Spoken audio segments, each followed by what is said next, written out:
안녕하세요, 여러분. 오늘도 성경 일독방에 오신 여러분을 환영합니다. 자, 오늘도 우리는 민수기를 공부하겠어요. 자, 민수기 오늘은 8장부터 우리 한 10장 행진하는 데까지 이제 한번 가보려고 합니다. 자, 이제 아직까지는 시내산이에요. 여러분 기억하시죠? 민수기 지도 한번 보실까요? 지금 우리가 어디에 있는지를 아시고 우리가 성경을 읽어야 돼요. 막 읽으면 안 돼요. 그래서 현장감이 없었던 거죠. 지금 우리가 어디에 있는 것이냐면요. 보여드릴게요. 우리 아직 시내산에 있습니다.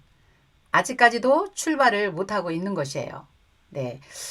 시내산을 떠나기 전에 하나님께서 하실 일이 지금 조금 더 남아 있어요. 뭐 행진하는 거, 성막을 중심으로 살아가는 이야기, 뭐 이런 거 다 해주시고 레위인도 이제 다 선발하셨고 그래서 레위인만 이제 선발하시면 뭐합니까? 레위인이 한 번도 안 해본 거잖아요. 그렇죠? 그래서 이제 레위인이 오늘 정말 어마어마한 그런 큰 행사를 치르게 됩니다. 실제로 레위인이 일할 수 있도록 그런 헌신 예배를 드리는 것을 우리가 오늘 공부할 것이에요. 자, 그래서 오늘 공부할 내용은 아직도 시내산, 아직도 이동 준비 중에 있습니다. 8장 우리 공부할 건데요. 8장을 공부하고 나서 9장 15절로 넘어가야 돼요. 네. 자, 8장 레위 자손의 헌신 예배라고 여러분 생각하시면 돼요. 왜 그럴까요? 그들이 아직 위임식을 아직 하지 않았거든요. 성막이 완성되어서 구름 기둥이 떴고 출애굽기 맨 끝이 지금 생각나야 돼요. 자, 위임식 콘티를 하나님께서 다 짜주셨죠. 우리 3장, 4장 뭐 다 읽었잖아요. 그래서 이제 어떻게 해야 되는지 한 번도 해보지 않았기 때문에 레위인들이 이제 실습을 한다 생각하시면 돼요. 그래서 실제로 한번 해보고요. 또 제사를 드리거나 또 제사장들을 돕거나 이런 일들을 그냥 레위인들이 막 할 수 있는 것이 아니죠. 그래서 하나님이 하라는 대로 그대로 모세와 아론이 레위인들을 이제 위임하는 거예요. 헌신 예배를 드린다 이렇게 여러분들이 생각하시면 될 것 같아요. 성막이 완성되었고 그 민수기 사이에 그 어간에 아마 이런 큰 제사 사건이 있었다는 것을 우리가 한번 보도록 할게요. 그리고 나서 6월절이 지난 다음에 어떻게 연결이 되냐면요. 9장 15절에서 23절이에요. 6월절이 지난 다음에 이것이 또 연결이 돼야 돼요. 9장 15절에서 23절까지 내용을 우리가 오늘 공부하도록 그렇게 하겠습니다. 그동안에 우리가 성경을 막 읽었잖아요. 그쵸? 한 장 한 장 막 읽다가 아, 이게 먼저 있었지. 그러니까 요거 먼저 읽어야지. 이렇게 읽고 나가는 것이 처음에는 어렵지만 이렇게 우리가 읽으면요. 이게 전부 다 드라마처럼 연결이 되기 때문에 재미있습니다.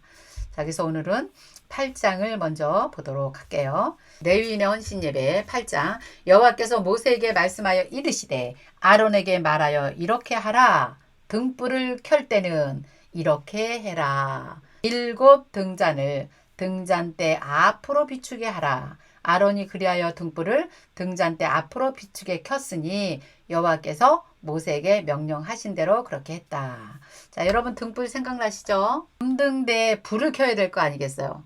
이제 한 번도 안 해봤잖아요. 이제 다 지금 실습하는 거예요. 아론도 실습하고 레위인도 또 위임하는 레위인도 또 헌신 예배 드리고 이거 실제로 지금 해보고 있다고 여러분이 생각하시면 돼요. 8장은요.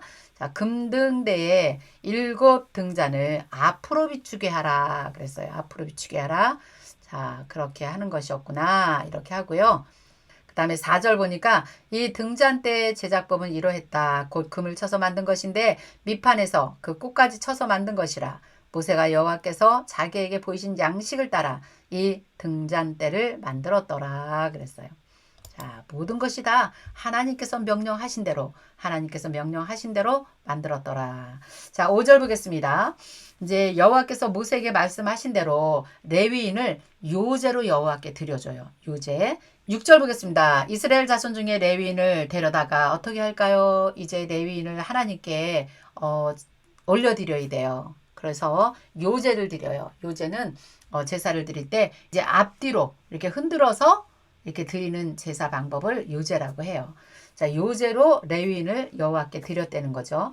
자, 어떻게 했냐? 레위인을 데려다가 먼저 청결하게 하고요. 그 다음에 7절. 그들을 정결하게 하되 곧 속죄물로 그들에게 뿌려라. 속죄물로 그들에게 일단 뿌리고 그들 전신을 삭도 다 밀었고요. 그들의 의복을 깨끗하게 빨아서 몸을 정결하게 하고요. 그 다음에 그들에게 수송아지 한 마리로 번제물, 죄를 속죄해야 되겠죠. 기름 섞인 고운 가루와 소제물이에요. 예, 곡식의 가루죠. 가져오게 하고 그 외에 너는 또 수송아지 한 마리를 속죄 제물로 또 가져오게 해서 레위인을 회막 앞에 나오게 하고 이스라엘 자손 온 회중을 모아라 그랬어요. 그 레위인을 여호와 앞에 나오게 한 다음에 이스라엘 자손이 그들에게 안수하게 한 후에 아론이 이스라엘 자손을 위해서 레위인을 흔들어 바치는 제물로 여호와께 드릴지니라. 요제라 그랬죠. 네, 그렇게 한 다음에 그들을 여호와께 봉사하게 하라 그랬어요. 레위인으로 수송아지의 머리에 안수하게 하고, 그러니까 자기가 자기의 재물을 갖고 온 재물에 안수하게 하고, 내가 그 하나는 속죄물로, 하나는 번제물로 여호와께 속죄하라. 레위인은 아론과 그의 아들들 앞에 세워서 여호와께 요제로 드릴지니라 그랬어요. 14절. 너는 이같이 이스라엘 자손 중에서 레위인을 구별하라. 그리하면 그들이 내게 속할 것이다 그랬어요. 아무튼 계속해서 레위인은 내 것이다. 내 것이다. 구별하라. 막 이런 것들이 굉장히 많이 나와요. 그 이유는 17절 이스라엘 자손 중에 처음 태어난 것은 사람이든 짐승이든 다 내게 속하였은즉 내가 애굽 땅에서 모든 처음 난 자들을 치던 그날에 그들을 내게 구별하였음이니라. 그러므로 내가 이스라엘 자손 중에 모든 처음 태어난 자 대신해서 레위인을 다 취하였다 그랬어요. 이스라엘 자손 중에 처음 태어난 자들을 대신해서 취하신 것이 레위인이다. 똑같은 말이 계속 기록되어 있어요. 네, 20절 볼게요. 모세와 아론과 이스라엘 자손 온 회중이 여호와께서 레위인을 대하여 모세에게 명령하신 것을 다 따라서 레위인에게 행하였으되 곧 이스라엘 자손이 그와 같이 그들에게 행하였더라 그랬어요. 지금까지는 모세에게 아론에게 하나님께서 계속 말씀하셨더라 했는데 지금 8장은요 정말 행하였더라 다 행하였더라 이렇게 나와요. 그러니까 실제 지금 레위인 헌신 예배 드리고 있는 거 맞죠? 네, 맞아요. 이렇게 현장감이 있어야 돼요. 자, 22절 그 후에 레위인이 회막에 이제 들어가요. 이제 헌신 예배 드리고 그 다음에 번제와 속죄를 다 드리고 그리고 나서 그리고 나서 비로소 이제 회막에 들어가는 것이죠. 그러나 성소 안에는 들어가지 못해요. 회막 뭐예요? 네, 제사장들을 도와서 제사 드리는 일, 그 번제단 그 주변에서 굉장히 많은 사람들이 올 거 아닙니까? 그 일을 도와서 하나님의 일을 해라 그런 것이죠. 그러니까 지금 이제 어디냐면요. 이제 이 안에 들어가서 이제야 이런 행사를 치르고 나서 레위인들이 이제 들어가서 이제 일을 하게 되는 것입니다. 성막 안에 들어가서도 이 번제단을 중심으로 일하는 일을 돕는 일을 하게 되겠죠. 자, 여러분 볼게요. 21절 한번 볼까요? 레위인이 이에 주에 대해서 깨끗하게 하고 그들의 옷을 빨며 아론이 그들을 여호와 앞에 요제로 드리고 나서 그가 또 그들을 위해서 속죄하고 정결하게 한 후에 레위인이 회막에 들어가서 아론과 그의 아들들 앞에서 봉사하니라. 여호와께서 레위인의 일에 대하여 모세에게 명령하신 것을 따라 그와 같이 그들도 행하였더라 그랬어요. 여러분 정말 실감나지 않아요? 이런 행사가 다 있은 후에 회막 안에 들어갔다 이렇게 기록되어 있죠. 그런데 중요한 것은 제가 여기서 보니까 레위인이요 죄에 대해서 스스로 깨끗하고요. 그들의 옷을 빨고요. 그 다음에 정결하게 하고요. 속죄한 후에 회막 안에 들어갔더라 이렇게 기록되어 있어요.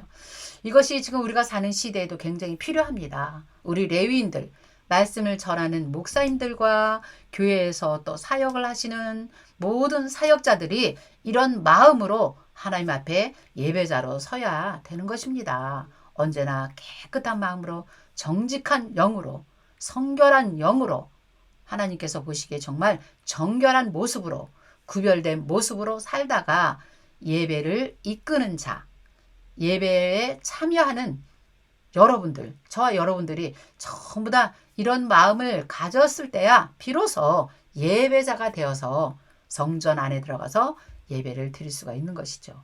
네.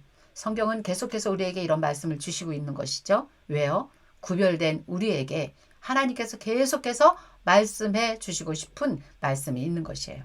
그러므로 우리가 함부로 하나님께 예배한다고 함부로 내가 지도자라고 하나님 앞에 설 수 없는 것이죠. 네. 성경을 계속 읽으면서 우리는 이런 마음이 정말 저희들 마음속에 있어야 된다고 저는 생각을 합니다. 자, 24절 보겠습니다.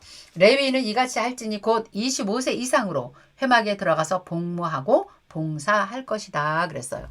자, 3장 4정에서는 30세 이상 50세 미만을 계수했단 말이죠. 그런데 여기서는 25세 이상이면 회막에 들어가서 이렇게 봉사할 수 있었네요. 그리고 정년을 하나님께서 말씀해 주세요. 25절에 보니까 50세부터는 그 일을 하지 말고 쉬어라 그랬어요. 네. 자, 26절 그의 형제와 함께 회막에서 돕는 직무를 지킬 것이요 일하지 아니할 것이라 너는 레위인의 직무에 대해서 이같이 할지니라. 그러니까 몇 살부터 몇 살까지 일을 하고 50세가 되면 그 일을 멈춰라. 이런 것도 하나님의 법대로 하면 되겠죠. 네. 이제 우리가 볼 것은요. 이제 8장을 읽었잖아요. 자, 그러면 9장 1절이 아니에요. 9장 1절은 우리가 시내산에서 두 번째 유월절을 지켰다. 그래서 민수기 1장을 보기 전에 먼저 9장 1절에서 14절을 먼저 우리가 읽었던 거 여러분 생각나시죠?